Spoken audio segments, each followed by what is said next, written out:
বাবা বয়স্ক হচ্ছেন, বাথরুমে যেতে প্রায় একটা সুন্দর রং করা দেয়ালে হাত দিয়ে ফেলেন। ওটা ধরেই হাঁটেন। বলে, তাহলে আমি ব্যালেন্স পাই। হাত ময়লা থাকলে, তেল থাকলে তো কথাই নেই। আমার স্ত্রীর এটা খুবই অপছন্দ। সত্যি কথা বলতে কি, আমারও। অনেক বলেছি, কিন্তু উনি মনে রাখতে পারেন না, বা দেয়ালটা না ধরে পারেন না। অল্প বয়সে পরিচ্ছন্ন মানুষই ছিলেন তিনি। একদিন মাথা ধরেছিল বাবার, তাই নিজেই নিজের কপালে তেল মালিশ করছিলেন। সেদিন ছাপটা বেশি পড়ে গেল দেয়ালে। আমার স্ত্রী চেঁচামেচি শুরু করলো।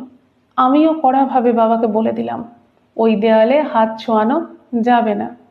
তাকে লজ্জিত এবং বিমর্ষ লাগলো দেখে আমার মায়া হলো, তবে মুখে কিছু বললাম না।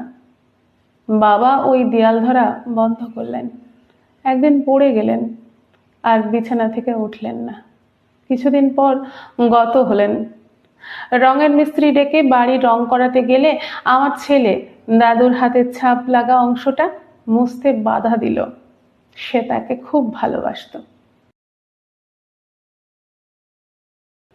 মিস্ত্রি তার কাজের জন্য বেশ দক্ষ এবং উদ্ভাবনী প্রতিভার ছিল। সে ওই ছাপগুলো বাঁচিয়ে রেখে অপূর্ব এক বৃত্ত এঁকে দিলেন, একটা ডিজাইন করে দিল। এরপর যত মানুষ আমাদের বাড়িতে আসতো, ওই জায়গার শিল্পকর্ম দেখে খুব প্রশংসা করত। কালের যাত্রায় আমিও একদিন বৃদ্ধ হলাম। হাঁটবার সময় একদিন আমারও দেয়াল ধরার প্রয়োজন হলো, কিন্তু বাবার সঙ্গে ব্যবহার মনে পড়ে যাওয়ায় নিজেকে সংবরণ করলাম।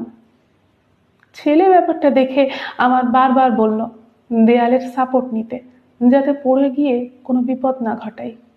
নাতনি ছুটে এসে ওর কাঁধে ভর দিতে বলায় আমার চোখে জল এসে গেল। আমি যদি এটা করতাম তাহলে বাবা হয়তো আরো কিছুদিন বাঁচতেন।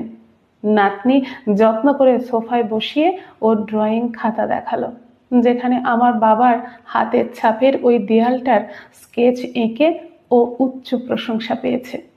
মন্তব্য ছিল, আমরা আশা করি প্রত্যেক বাচ্চা বড়দের এইরকম শ্রদ্ধা করব। আমি স্তম্ভিত, বিস্মিত হয়ে গেলাম। এক অজানা অপরাধ বোধে নিজেকে অপরাধী বলে মনে হচ্ছিল। একদিন আমরা সবাই বয়স্ক হব।